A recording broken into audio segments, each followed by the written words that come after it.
Hello, everybody, and welcome back to the Animation Appreciation Podcast. I'm your host, Liliana Stargazer, and today we're going to try something different. Again, I know books aren't animation, but some should be. My criteria for this podcast is now if it was a movie or show, it would require CGI or practical effects. I will cover it. So basically, I will cover anything fantasy or already animated.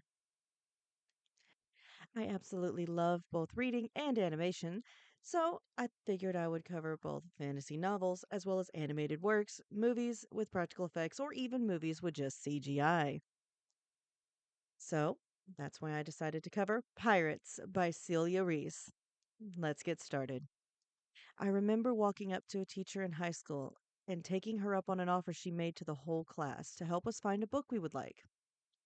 I listed the ones I liked at her urging and told her why at her urging. And a few test books later, she handed me this book, and I have loved it ever since. That being said, Pirates is considered low fantasy as it takes place in our world, just with magic added in.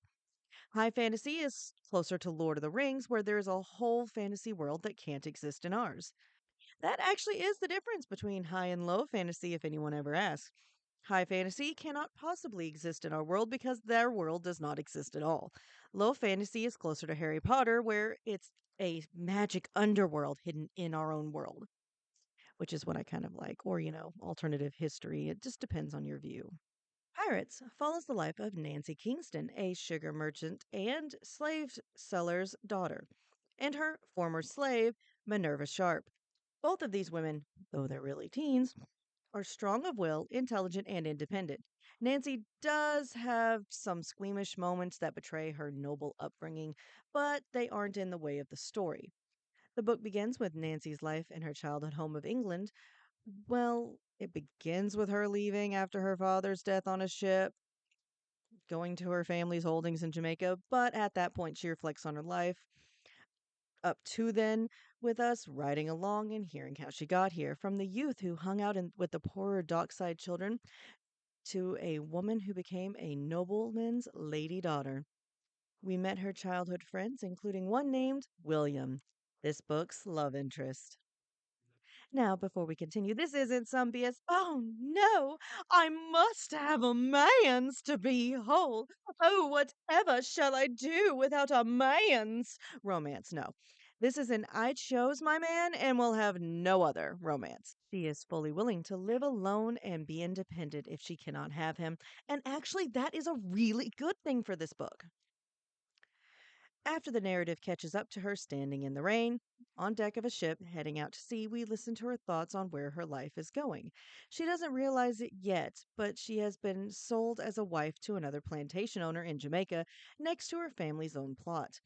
In order to remain free for William, she runs away with two former slaves who are now basically family. That would be Phyllis, Minerva's mother, and Minerva. Both, I believe, go by the last name Sharp. The story is about her journey to freedom from the man her father died trying to marry her off to. Without any further spoilers, I really can't tell you more. I will say that the man she is to marry isn't as active a threat as it sounds. He's more of a looming presence in the distance, slowly catching up to her rather than any active and present type of villain, which is fine. It doesn't distract from the book. It's just more about her being a pirate at that point. The book leaves no loose ends that I can recall. In the end, it is revealed that she is writing these quote unquote diary to a man who is collecting the stories for pirates and former pirates for a book.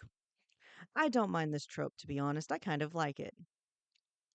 And my husband was the one who actually just listened to this with me very recently, and he still loved it. And he's kind of picky. He likes all his loose ends tied in nice little knots. I honestly love this book. I love how Minerva, her mother, and Nancy, as well as all the people around them, have actual personalities. The pirate crew have lives and manners and behaviors unique to each one. The villain and his motive for his behavior are believable. It's never addressed exactly how old this man is, but I think that's part of his mystery. The world feels whole and complete where we only see part of it. The looming threat feels so real because we're in Nancy's head and how it shows that he's always catching up to them between the rumors and her dreams. I highly recommend this book, and it's one of the favorites that I tend to read or listen to over and over again. So, honestly, this is a really good book, and I highly recommend it to people. Celia Rees does have a thing about women dressing as men, and when it does come to Celia, it can be a hit or a miss when it comes to books. Some of her books, when it comes to historics, tend to sound more documentary. This is not one of them, but like Mrs. Graham's Cold War Cookbook apparently sounds very much like a documentary on post Nazi Germany. And that's not necessarily a bad thing. It's just not everyone's cup of tea. This one is more of a story with a bit of historics mixed in, which is actually a very good thing for this story. I actually genuinely love this book. That's all I have for my first book review. Thank you for sitting through all this, and and as always, because of the process of editing, and editing, yes, they edit books a lot, and the original process of writing, if it's in a well-written book, it's there on purpose. Thank you for listening and have a great night.